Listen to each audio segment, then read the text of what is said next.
Hello, everybody. Welcome back for a brand new episode of IDTALK for Educators Live. I'm your host, Kwame Sarfo-Mensah, and this is the show for the unsung heroes of education. If you're a first-time viewer, we welcome you to the show, and we hope that you'll come back to watch future episodes. So tonight, we have a very special guest, and we're going to get into a conversation about the importance of a growth mindset, especially during this COVID-19 pandemic. We've heard stories of many students losing that motivation to learn because they're not in their classrooms, families being disconnected from teachers, and we're just trying to find ways to keep that motivation train moving. So we have a special guest, Spann, who is the founder of Mrs. Spann's Fundamentals of Learning. So we got to put the fun in learning, and she is going to help us do that tonight by sharing some tips and strategies on how we can engage our students and get them to a place where they're motivated to learn and they're successful in what they do. So without further ado, I'm going to bring in Mrs. Spann to the show. Good evening. Hey, how we doing today? I'm on the East Coast, so it's evening on this side of the world. So good evening, everybody. Well, I'm on the East Coast too. I'm in Boston. Okay. So we're seeing the same evening. Right, we're seeing the same sun. The same sun and everything. So listen, how's it been? It's been as good as it can be when you are the mom of four. And like I tell my friends, look, the schools can stay closed as long as they want, but I need daycare and preschool to open back up because I can do the teaching all day long, but my 3-year-old and my 1-year-old mood swings is getting to me. It's getting to me. It's funny you mention that. It's crazy because I'm a middle school math teacher, so I'm used to having bigger kids who are dependent, self-reliant. They don't have they don't bug you every few minutes for food or ask you a question. But I have a 2.5-year-old and he just needs the attention. But it's been a great experience just being able to homeschool him and teach him his letters and numbers. Yeah, I've seen him. He's doing so well. I peek in on him. I'm like, oh, I need to do that little carpet trick with my 3-year-old. She's just a ball of fire. She is a ball of fire. All right. But she is though. And I actually peeped the last live that you did this morning. So I guess you were doing some babysitting. Wow. Listen, yes. Math Monday, huh? Yeah. Right. And I always encourage, like I've been encouraging, moms lately, hey, do it with a baby on your hip. Like you got this, And I've been tested for the last couple of weeks of doing it with a baby on my hip. And I'm just like, but it has to get done, learning has to take place. And I still have other kids that I'm serving as well. So I'm like, I can't shut my whole life down because my baby missed his nap today. So I'm really showing them how to persevere and just pivot and make it, you got to make it do what it do. No, I hear you. I definitely hear you. The show must go on. Right. Yeah, but let's get right into the conversation. So tell us a little bit about yourself and what brought you into the field of education. Yeah, so I am Spann. I am the founders of Fundamentals of Learning. And I'll talk a little bit later about why I purposely put FUN in capital letters. But I came into the space of education because my teachers were never just teachers for me. They were always dependable. My husband actually called my high school JROTC teacher before he proposed to me. Like anytime I had a question just about life, I could always reach out to my high school teacher. So for me, I came into education because I knew that there would be little girls and little boys like me that needed that one person. So that's why I came into this field, to be that one person for kids. Oh, for sure, for sure. And when did you catch that bug to want to start teaching? Was there a Mhm. certain age, or was there a moment where you can remember just saying, you know what, this is definitely what I want to do? Yeah. So I'm the only child. And so I was always like the bossy, want to be in front of the room, talking, making sure everyone was on their P's and Q's, doing what they're supposed to do.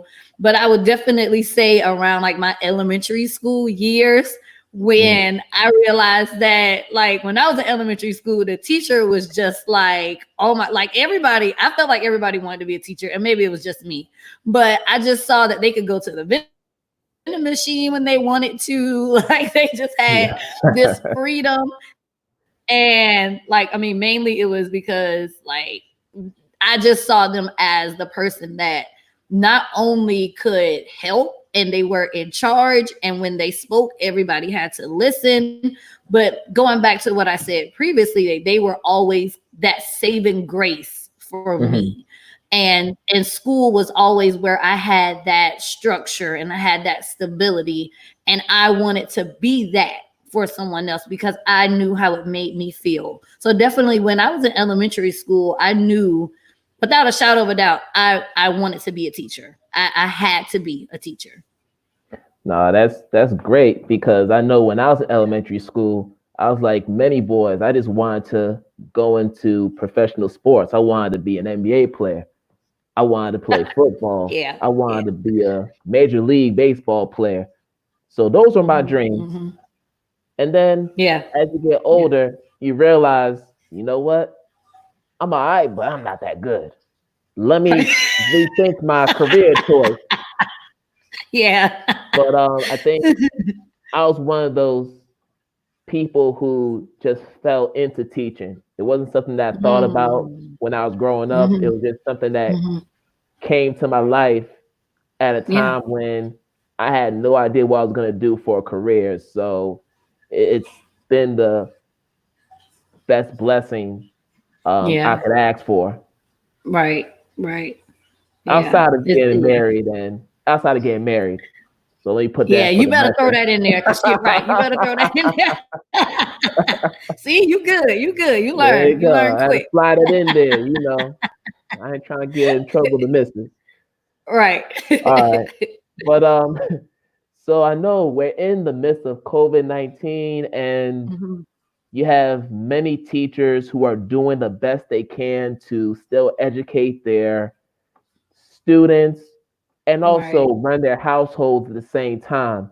So I just want to Right. know, in what ways have you been able to still support students during this pandemic? Hmm. So of course I do the math morning, like you mentioned. So I do math mornings every Monday. I've been doing that, especially during COVID-19 season, just to encourage educators as well as parents, because a lot of times what we're doing right now as educators, we are really feeling that parental side, that education side, the cook side, the clean side. So we're doing a lot right now. So what I'm aiming to do is to fill a lot of those gaps that are there for educators that are not used to having to do these things day in and day out, because they're usually in the classroom. And then I also do like word problem Wednesdays, and then I do fun Fridays every Friday, just to show that, hey, we're learning, but we have to bring the fun in it. And going back to fundamentals of learning, like we have to make sure that we're engaging them. And yes, we have these different assignments on different platforms, but at the end of the day, we have to make sure that the kids are enjoying it, and it's not just busy work, and we're not just trying to hit these deadlines. So during this season where it's totally different and it is a new normal for us, I'm aiming to be as consistent as possible, because I know that's what a lot of students need right now as well. They need that consistency, that familiar face that they're going to see every week. And teachers sometimes too, they need to tag a man, right? Like, I need somebody to come in and help me. So I'm aiming to, like I said, fill that gap as well for a teacher that may feel like, hey, I've taught this lesson 4 or 5 times and they're still not getting it. I'm hoping that, okay, maybe if I say it this way or if I do it that way, maybe the student will understand it now. Oh, no, for sure. And the key word you mentioned is consistency. And when you think about the fact that the school year is about to end and we're about to go into summer vacation, and there's always that typical summer slide that happens where, you know, we're not able to retain a lot of the information that we gathered during the previous school year. But when you look at this unprecedented situation, I mean, it's going to be more than a slide. Yeah. Oh, yeah. So we have to find ways to mitigate the learning loss so that when we do get back, whenever that is, you know, we are going to have a work cut out for us. But, you know, at the same time, there are certain measures we can take right now to make it a little bit easier for ourselves. So as we're talking, I just want to show people where they can go to check out all the cool videos, the Fun Fridays, Fat Mondays. So this is the Fundamental of Learning page on Facebook. So if you're on Facebook, make sure you like that page, because there are a lot of, she posts a lot of cool videos, Isis, and sometimes you get special appearances from her children, which makes it even more entertaining. So if you're someone that is into edutainment at its finest, make sure you check out. I like that. Yeah, you like how I slid that in there, right? Make sure you edutate. I might have to take that. There you go. I haven't copyrighted it yet, so up for grabs still. But yeah, make sure you guys go in here and check out the page and get some tips on how you can educate your children, because a lot of the videos are geared towards, I want to say, elementary students, early childhood. Yeah, so pre-K, pre-K to 5th grade. All right. Yeah, pre-K to 5th grade is the main academic audience that I aim to reach in my videos. Yeah. For sure. And I know I watch it from time to time, and I've been able to pick up a few tips from your videos, and they've been extremely helpful for me, because I don't do the younger kids. You know, I always told myself any grade below 5th, I'm not even messing with it. 5th and up, that's me. That's me. I don't do the younger kids. That's why I say 6. Yeah. 6 and up for you? That's the same. Hey, we here. Yeah, that's why I said they inbox me. Hey, my child is in middle school and they're having trouble with. I'd be like, I know the perfect person that I can connect, armed and help, even attempting to do this algorithm. Yeah, I'm all about foundation. I can give you a strong foundation to build upon. See, there you go. And then for me, it's the other way around. Like, y'all need to come with the foundation, and I'll take you from there. But I know in my case, a lot of them don't come with the foundation. Either they're struggling with timetables, or they're struggling with being able to regroup numbers when they're subtracting, whether it's single, double digit subtraction. So, and these are 8th graders who come to me, and I'm supposed to be getting them ready to do Algebra 1 for their freshman year of high school. So it's definitely real. But that's another conversation for another day. It is. No, yeah, it definitely. I was literally helping a 7th grader the other day that was still counting on his fingers. And I'm just like, this is a disadvantage at this point. Like, such a desadvantage. But yeah, conversation for another day. Definitely. Definitely. But, I feel like because we don't have to worry about standardized testing, at least for this year, we can actually focus on authentic learning and not be pressured by the fact that we have to speed through a scope of sequence to get all the standards in before they take the assessment. We don't have to worry about that this year. We can actually take our time, go at a pace that's appropriate for our children, and address those skills and those gaps that have been in their learning for a while that we haven't quite been able to get to in the classroom or at home. So this is a great time for it. Great time. Yeah, absolutely. And I'm hoping that this will shed light that that's how we should operate. We should operate for mastery. And if they don't get it, then allow them to take their time. And I'm hoping that this shows us that this is how teaching should be. Like, we should have this mindset of a good natural pace. Not, I'm going to cover this subject for 4 weeks, and on the 5th week, I'm going to take a test, because there may be a child whose light bulb comes on at week 3, but and they're not going to be ready when week 5 comes. So I'm hoping that more districts and more schools and more leadership will actually reevaluate some of the ways that we think and some of the ways that we do teach children. I'm hopeful. I'm prayerful for that realization. Well, since you've mentioned this, that segues perfectly into this next question. Knowing that at some point, teachers and students will have to go back into the physical space of a classroom, what do you think would be the best way for school districts to transition in the aftermath of COVID-19? Honestly, I think all across the board, we have to start with what Dr. Nikki Newton calls a math running record.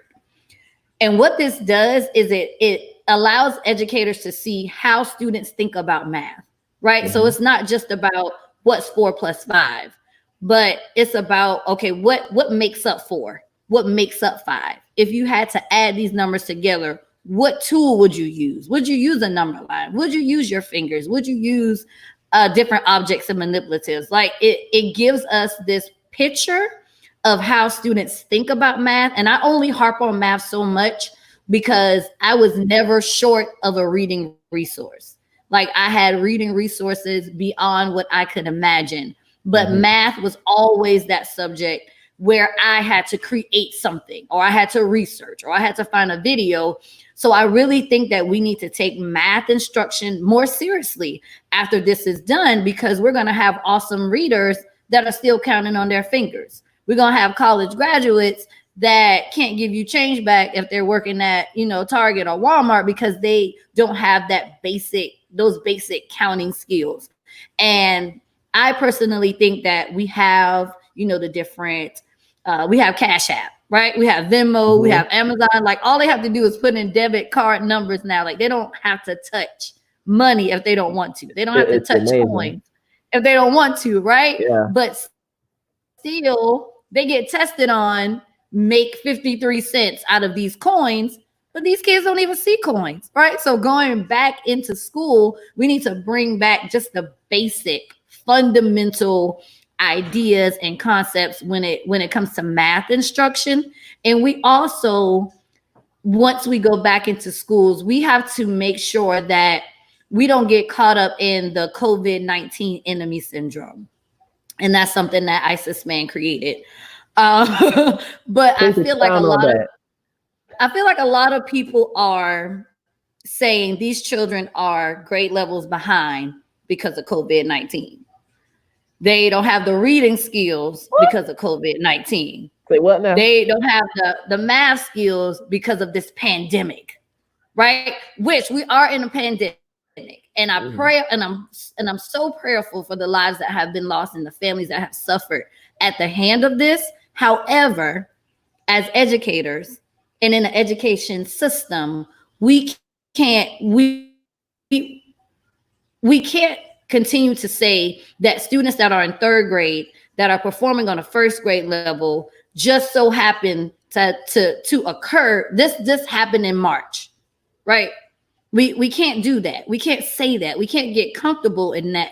We have to own the fact that we were disservice We have to own the fact that our education system didn't educate these children properly before COVID-19, and that's why they're behind. That's why I say the COVID-19, like syndrome that we're saying, because at the end of the day, these students were behind in December.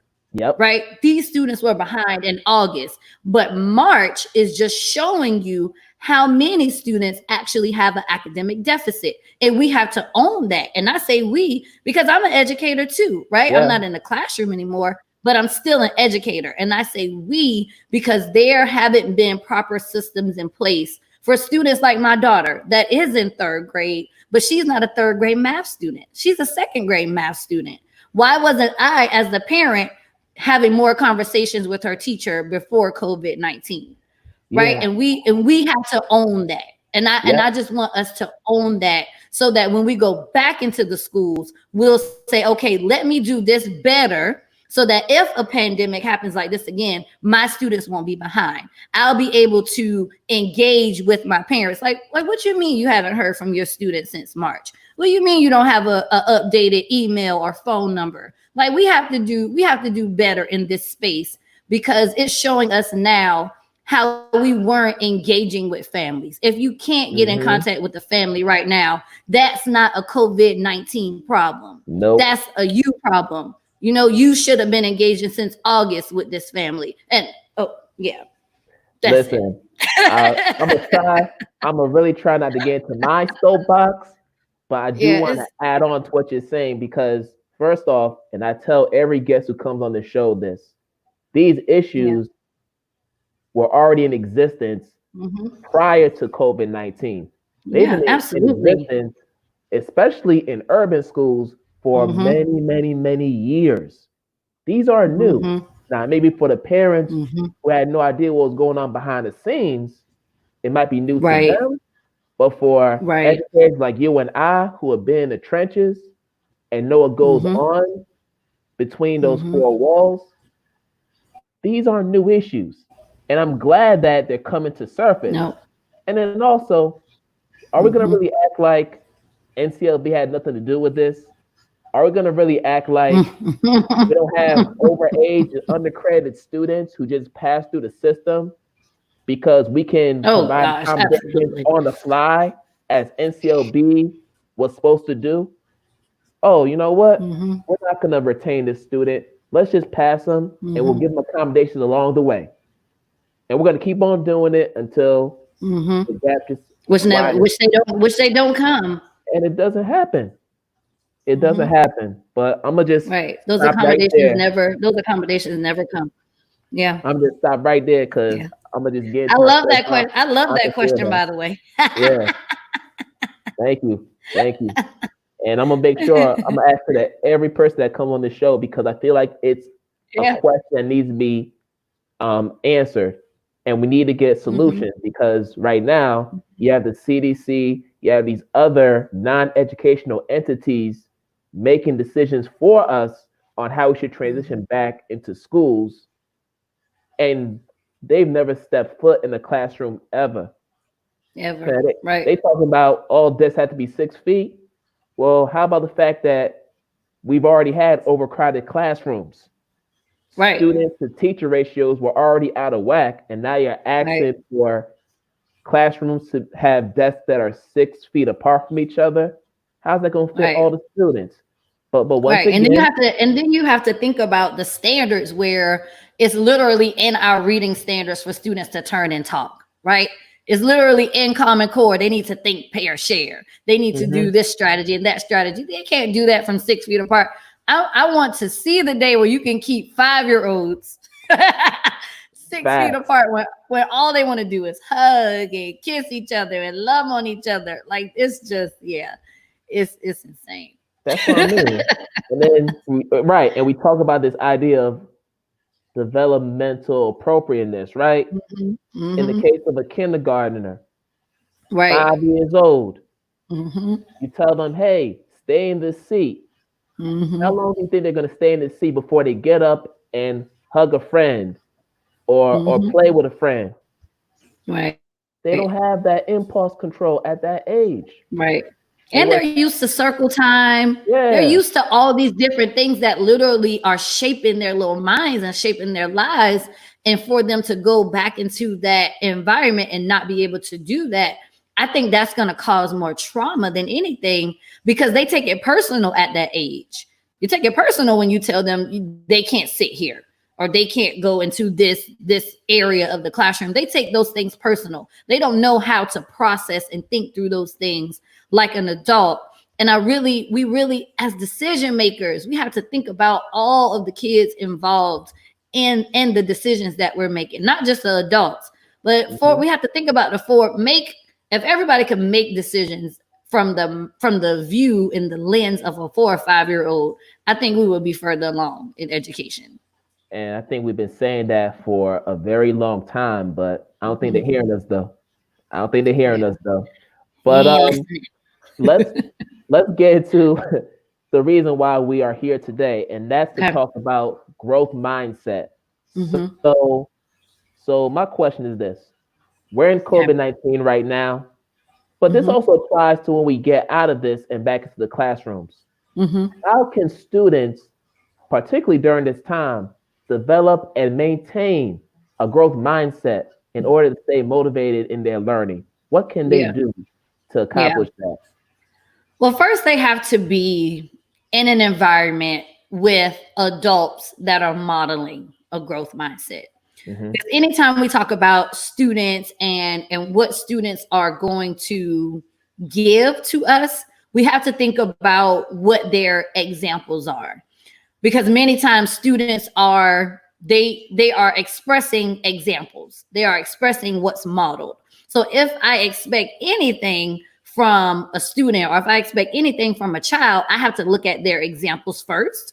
So I would first say that as adults, as educators, as moms, as dads, we have to model the growth mindset, right? And whether you want to call it your bounce back, or if you want to call it, how you get through your day to day, all of that is a growth mindset. If we're talking about being resilient, if we're talking about grit, which has been a watered down term, but whatever you're calling it, whatever you say to yourself or you listen to get through those tough moments and those tough times and have that fundamental belief that you can actually get through it, that's having a growth mindset. So we have to model that first for students in order for them to do it as well, because it's a learned behavior, right? They're not born with this. They're not born with a growth mindset. If anything, I personally believe that we are more inclined to have a fixed mindset, which tells us that this is the smartest that I can ever be. This is as far as I'm going to get. This is as much as I can learn. I've encountered more people that think that way than think that, okay, every failure is an opportunity for me to learn. Every challenge that I've encountered is an opportunity for me to fix what was wrong in the situation. So it takes a lot of self-reflection, and that's not something that students and children naturally do. So we have to make sure that we model that, and we have to make sure that we speak positive affirmations over students and over children. That's what we have to do as adults, and then they will pick it up and it will become a part of who they are. Because just for example, when my daughters were going to school, every day that I dropped them off, I told them, be confident, be courageous, be creative. And every single day they heard it and they did it, and they saw me model that even by, leaving the classroom and starting a business. They see that I'm doing things that I haven't done before, right? I'm trying new things. I'm not getting caught up in what I don't know, but I'm learning. I'm reading books. And now that they see me do that, now they're able to do that because they see an example. So a lot of times we think that students and children are just going to miraculously become these amazing adults, but it's really about the examples that we put out in front of them. So if they're going to maintain and have a growth mindset, it's going to come from the adults in the environment that they see around them each and every day. Right. And I love how you said modeling, because growth mindset is probably one of the top 5 used terms in education. Mm-hmm. It's up there with grit. It's up there with culturally responsive pedagogy, all these other terms that we always use in our verbiage. Right. Mm-hmm. But I'm glad that you mentioned modeling, because what people tend to say about growth mindset is this: okay, I'm going to give you an assignment and you need to ask 3 before me. Mm-hmm. And then they have the assignment. No. They struggling. They like, oh, I have a question. And then he's like, come on, keep trying. Mm-hmm. And then they struggling. But I really have a question. Hold up. Did you ask 3 before me? I think you only asked 1 person. There's 2 more people. Go ask them, please, before you ask me. That's what people think they need to do to help kids develop a growth mindset. No, it's about affirmation. It's about positive reinforcement. We have to verbalize that to them, and also model, so they can see what that looks like. And it could be in the form of asking questions, being resourceful, right? I believe that term is metacognition, right? How you think? How do you learn? How do you think? These are all things that are involved in developing a growth mindset. Right. And it's a daily renewal of the mind, right? Yeah. And it's not just, oh, I believe in myself and I say it on Monday. No, I believe in myself. Tuesday, I believe in myself. Wednesday, I believe in myself, right? Every single day. And what I did when I was in the classroom, because I taught kindergarten, so I taught everything. And in the morning, before we did our reading lesson, I am a reader. And my students have to say, I am a reader. We go into math time. I am a mathematician. They have to say, I am a mathematician. I say, I am a scientist. They say, I am a scientist. And I mean every single day, because if we go on human emotion, we'll fall through the traps, right? Because our emotions will tell us on Thursday that you're not a mathematician. So the words that you speak are the first words that you hear. So whatever is coming out of your mouth is what you're going to hear first. So it doesn't necessarily even matter sometimes what I say about my students. It's what they say about themselves. And I didn't realize until maybe my 3rd year of teaching that I had to break down the walls of disbelief before I could even teach. I had to break those walls down before I could even teach, because I knew the content. I knew the standards. I knew, like you said earlier, my scope and sequence, but none of that mattered if they did not believe in themselves. So I had to purposely put meditation, growth mindset, affirmations in the beginning of my day before I even talk to you about math, before I even talk to you about sight words. You can do this. You are important.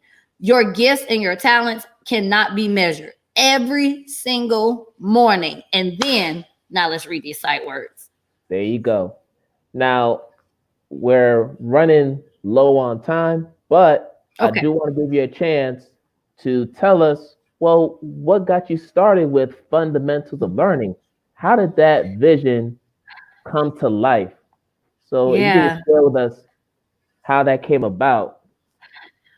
Okay. So I noticed that my parents were having trouble with, I noticed that my parents were struggled to help with homework because they didn't know necessarily how to teach reading, because that's what kindergarten is about. Like, we're really teaching them how to become readers and how to work with numbers. So I realized that I was sending homework home and it was coming back incomplete, not because my parents didn't want to do the assignments, but they didn't know how to do the assignments. So what I started doing is I started recording myself teaching, and I would just send it in a text message to my families. These are the things you need to do to help them with sight words. So then my husband was like, well, if I wasn't married to you, I would need help too. So I was like, okay, let me start a Facebook page. So I started a Facebook page, and it was just me recording myself at the end of my school day. So after I dropped my kids off at the carpool and the bus loop, I would record and say, hey, any family out there, if you want to help your child build their confidence. And I started as 5 tips in 5 minutes. Like that was my thing that I would do at the end of the day. And then my husband was like, well, that if you put it on YouTube, you can reach even more families. So I was like, okay. So I guess I'm gonna start a YouTube channel. So it started from me texting my parents to me starting a Facebook page, to me starting a YouTube channel. So that's how Fundamentals of Learning started, just as a Facebook page and group. But then I decided to get my business license and start in May of 2019 because I realized that my work was generational. I realized that it wasn't just for my city or my state or people on Facebook. Like I realized that I literally have to break generational curses of just educational inequality. And I have to do that on platforms and in front of audiences and in front of educators that I can reach if I learn the mechanisms of a business and marketing and doing all these other things. So that's when I decided that I'm going to do consulting full time. I'm going to step out of the classroom. And at that time, I also had my son. So it was my first time having to send him to a daycare. So I was like, do I really want to go back into the classroom or do I want to stay home with him? Let me start a business and I can, still, be home with my son. And I can still impact families at the same time, even though I'm not in the classroom. So that's it in a nutshell. Well, you know what? That's just so inspirational because I'm in this same journey of trying to do what you're just doing right now, and you're rocking it. I mean, I see you with the videos, and you're really doing your thing and impacting families. So I know you mentioned that you're reaching families nationwide. So I want to give you a chance to just walk us through your site so that if there are any families that are watching us right now or parents who are watching us who would like to get some more support or like to, learn about your services, let's tell them where to go. Yeah, absolutely. So you can visit isaspann.com. It's actually pulled up here. And once you visit for the first time, you will have a banner that pops up. I do have a growth mindset 5-day journal that's available for a free download. I also, just in speaking with affirmations and maintaining a growth mindset, you can go to my shop and there are 180 daily affirmation cards that you can download there. They are called Build Me Up cards. And I created this for families and educators to really just push this attitude of you can be great and you can do whatever it is that you put your mind to. So these Build Me Up cards are a digital download, and I hang them on the mirror and on the door for my children so that they know just how powerful and how much they can add to this world. And you can, of course, read the bio section just to learn a little bit more about what I do. There's a booking section also available on my website if you would like for me to do professional developments around student engagement or parental engagement. Those are the things that I'm really focusing on, especially in this season, and what I want to continue to focus on so that our children receive the best life possible. Of course, it's about education, but it's really about them just having an opportunity just to live a healthy life. All right. And just so that I'm clear, I believe you're in South Carolina, right? Yes, I am in South Carolina. Okay, because I was just in a summit with some lovely ladies who are edupreneurs like yourself, and majority of them came from the South Carolina area. So I don't know if you all cross paths. And I know there are a few that are actually watching us right now. So for all my South Carolina edupreneurs who are watching, Make sure you check out ISIS, check out the Fundamentals of Yeah, my Learning, our Carolina website. sisters. Yeah, so South Carolina representing tonight. They're representing hard. All So right. yeah, so make sure you all connect after the show. Make sure you all connect. Yeah, that's But awesome. yeah, but ISIS, this has been one of my favorite conversations this season. Thank I'm just gonna say that hands down. Man, you got me thank fired up. you. You got me fired up Don't you today. have none of your other guests trying to come get it? Come trying to come get me. Listen, you set the bar. You done set the bar. But I do Oh, appreciate you coming on to the show. But thank before you. you go, if you could just share with the viewers how they can still connect with you on social media so they can support all the dope work you're doing. Yes. Awesome, awesome. So, of course, I have my YouTube channel. So, my YouTube and my Facebook are both Mrs. Spann's Fundamentals of Learning. And then my Instagram and my Twitter are both at fun_of learning. And then on LinkedIn, you can search my name, Isis Spann. And of course, you can visit my website, isisspann.com. But I am definitely in reach. So you can always inbox or email. And yeah, I would love to connect. I would love to serve and do what's required for our students. At the end of the day, that's what I think. When I wake up in the morning, I'm literally reading my affirmations and then I'm asking myself, how are the children? And that just puts me in the right headspace and it pushes me forward. So anybody that is thinking that way or has a movement and you're just looking to advance the lives of children that are usually marginalized or underserved, please connect with me because we have work to do. No, absolutely. And thank you again, Isis, for being on the show. The No information has been problem. very helpful, and we will definitely be talking very soon. Yeah, awesome. Yeah. Thank you for doing this platform as well. I appreciate it. So thank you so much. So I hope you have a good night. All right, you too. All right. So there you have it, everybody. We had a great conversation about growth mindset and how to keep our students motivated during this time of COVID-19. So before we sign off, I want to make a couple of announcements. So for those who have been watching the show, you are aware that I've been doing my quarantine sale for my books. So I have here my first book, Shape the Teacher Identity, 8 lessons that will help define the teacher in you. If you're a new educator or even a veteran educator that needs some inspiration or needs to just find a way to discover who you are so you can be the change agent you need to be in the classroom, this is the book for you. And I have my second book, From Inaction to Inaction, Create a New Normal for Urban Educators. And this released last month. And this is really what we need to be doing right now as educators, as parents. We need to get off the bench and get right into action and come with solutions to help our children get through this COVID-19 pandemic. Both of these books are on sale. You can get them for $25. I accept Cash App, Venmo, PayPal, or you can actually purchase these on Amazon as well. They are available on Amazon.